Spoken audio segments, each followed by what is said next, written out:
ದುಡ್ಡು ಕೊಡೋಕಿರೋ ಕಾಲ್ ಮಾಡಿದ್ರೆ ಭಯ ಆಗುತ್ತೆ. ಬಟ್ ಇವಾಗ ಅದೆಲ್ಲ ಇಲ್ಲ. ಆಮೇಲೆ ಕೊಟ್ರೆ ಆಯ್ತು ಬಿಡ, ಇವನ್ನೇನೋ ನಡೆಯತ್ತೆ ಬಿಡ, ಈ ಥರ ಲೆಕ್ಕಾಚಾರ. ಆಮೇಲೆ ನೋಡೋಣ.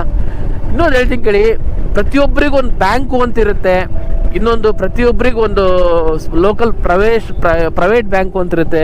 ಸಾರಿ, ನಾನು ಮುಂದೆ ಬಂದುಬಿಟ್ಟೆ ಮಾತಾಡ್ಕೊಂತ ನಾವು ಎಲೆಕ್ಟ್ರಾನಿಕ್ ಸಿಟಿ ಹೋಗಿ ವಾಪಸ್ ಬಂದ್ಬಿಡೋಣ.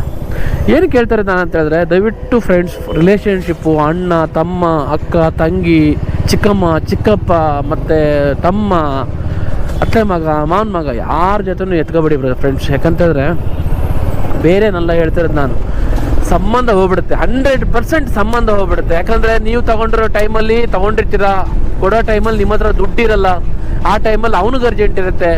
ಈ ಮೂಮೆಂಟಲ್ಲಿ ನೀವು ಕೇಳಿದ್ರೆ ನೀವು ರೆಸ್ಪಾನ್ಸ್ ಆದರೂ ಮಾಡಿ, ಇಲ್ಲ ಯಾವಾಗ ಕೊಡ್ತೀನಾರ ಅಂತ ಹೇಳಿ. ಏನಕ್ಕೆ ಅಂತ ಹೇಳಿದ್ರೆ ಈ ದುಡ್ಡಿನಲ್ಲಿ ತುಂಬ ಪ್ರಾಬ್ಲಮ್ ಆಗ್ಬಿಡುತ್ತೆ. ಸೊ ಇದು ಇಶ್ಯೂ. ಸೊ ಅದು ಕೇಳ್ತಿರೋದು, ದುಡ್ಡು ತಗೊಳ್ಳಿ,